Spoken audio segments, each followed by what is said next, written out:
I remember this one evening. I was completely frayed. Work had been a nightmare, the house was a mess, and I'd just asked my child, for what felt like the 100th time, to please just put their shoes away. And they snapped back at me. And in that moment, all I could think was, am I failing? Is this what it's supposed to feel like? This constant battle? Am I raising a happy kid? Or am I just raising a little version of my own stressed out self? That question, it can be a heavy one, and if it's ever crossed your mind, you're in the right place. Welcome to Pages to Practice. This is where we stop just reading about a better life and start building one. We take the profound wisdom trapped in books and turn it into real, tangible, transformative practice. Today, we are diving deep into a book that fundamentally shifted my perspective on parenting and on happiness itself.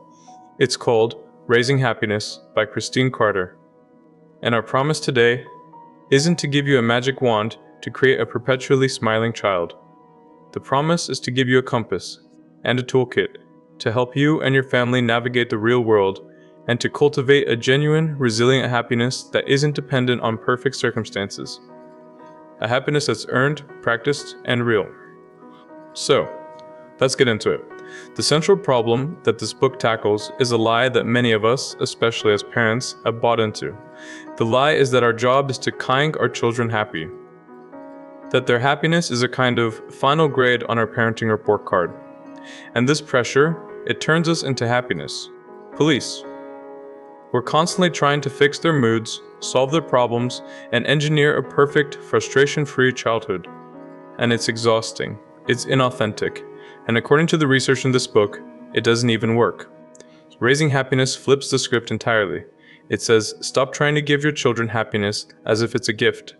Instead, treat happiness as a skill, like learning to ride a bike or play the piano. It's something you can teach, something you can model, and something that gets stronger with, you guessed it, practice. It starts with one of the most freeing ideas I've ever encountered. The idea that you have to put on your own oxygen mask first. I mean, we hear this all the time, right? But this book grounds it in reality. It's not selfish. It is the absolute prerequisite for raising a happy child.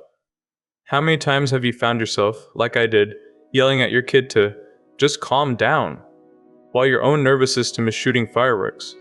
It's hypocritical. And kids, they don't listen to what we say. They absorb what we chorus. Our calm is their calm. Our peace becomes their foundation. So the first practice isn't about them at all. It's about you. It's about recognizing that your well-being isn't a luxury to be squeezed in after everything else is done. It is the very soil in which their happiness will grow. It's the most generous thing you can do for them. The second core principle is moving from a goal of forced positivity to one of emotional fluency. This is huge. Our culture loves to say, look on the bright side, or don't be sad. But what this teaches our kids is that certain feelings are wrong, unacceptable. So they learn to stuff them down, to hide their anger, their jealousy, their sadness. And those feelings don't go away, they just fester. Emotional fluency is the exact opposite. It's the ability to feel a feeling, name it without judgment, and understand that it's just data. It's information. It's like the weather. It's not good or bad, it just is. Being able to say, I see that you're feeling really frustrated right now, instead of don't get so angry, is a game changer. It validates their inner world.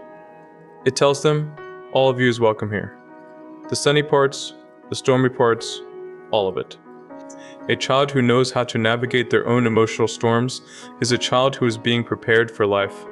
A child who is only ever told to be sunny will be terrified the first time they see a cloud. And the third insight is this powerful reframing of chores, moving from a mindset of chores to a mindset of contribution. Think about it. A chore is a mindless task you have to get through. A contribution is an action that serves the whole. It builds a sense of purpose, of competence, of being a necessary and valued member of the family ecosystem. When we stop saying, you have to take out the trash, and start framing it as, hey, we all contribute to keeping our home clean and peaceful. Taking out the trash is one of the ways we can all help. Which contribution feels right for you today? Hi. We're not just getting a task done, We are teaching them that their actions matter, that they have the power to positively impact the environment around them, and that feeling of purpose, that is a core ingredient of lasting happiness. Alright? That's the why. It feels good, it makes sense. But this is pages to practice. So let's talk about the how. How do we actually put this into our messy, busy real lives? Here are 3 simple, powerful exercises directly from the heart of this book's wisdom. First up is the practice of the emotional weather reports. It's so simple. At dinner, in the car, before bed, you just ask, "So what was the emotional weather like for you today?" And you model it first. You know, my weather today was mostly sunny, but I had a few patches of frustration clouds around lunchtime when my computer wasn't working. There's no need to fix it. Just report it. This gives everyone, you included, a low-stakes way to practice naming feelings. The transformative outcome here is that you're building a shared language for your family's inner world. You're making it safe to not be okay. Second is a classic, but it's a classic for a reason. The 3 good things ritual. Every night, before bed, take 2 minutes. That's it. 2 minutes. And share 3 specific good things that happened that day. And I mean specific. Not just, I had a good day.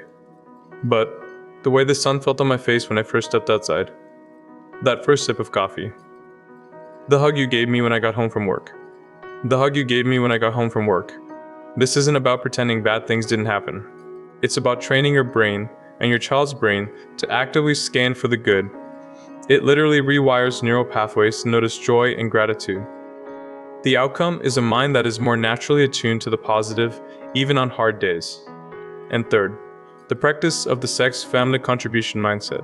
This week, try to ban the word chores. Instead, hold a brief family meeting. Say something like, "Our family is a team, and our home is our space. What are all the things we need to do to make it feel good to live here?" List everything out. Making beds, feeding the dog, setting the table, packing lunches. Then, talk about how everyone can contribute. Give them agency. Let them choose. The goal isn't a perfectly clean house. The transformative outcome is fostering a sense of shared responsibility and purpose. It's the feeling that I matter here. My effort makes a difference. Now, let's be real for a second. The moment you try this, you're going to hit resistance. Maybe from your kids. "This is lame." Maybe from your partner. "What is this new thing we're doing?" But most likely, the resistance will come from you. You'll be tired. You'll forget for a few days in a row and think, "Oh, I failed." You'll feel awkward doing the emotional weather report. This is normal. This is part of the process. The key is not perfection. It is persistence. If you forget for 3 days, just do it on the 4th. If your teenager rolls their eyes, you just keep modeling it yourself. "Well, my emotional weather today was..." You can't force them to participate, but you can create an environment where it's safe and normal to do so. Remember that oxygen mask. Start with you. Practice 3 good things for yourself, silently, in your own head, as you fall asleep.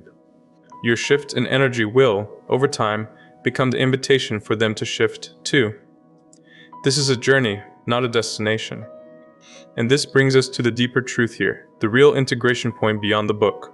This work, this practice of raising happiness, it isn't really about creating a life free from pain or struggle for your children.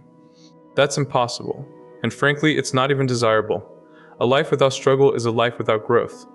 The real, profound, spiritual work here is about raising a human being who has the resilience, the emotional toolkit, and the self-awareness to navigate the entirety of the human experience.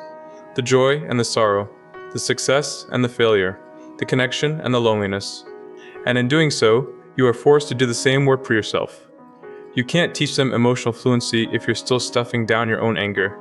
You can't teach them the power of contribution if you feel like a martyr in your own home.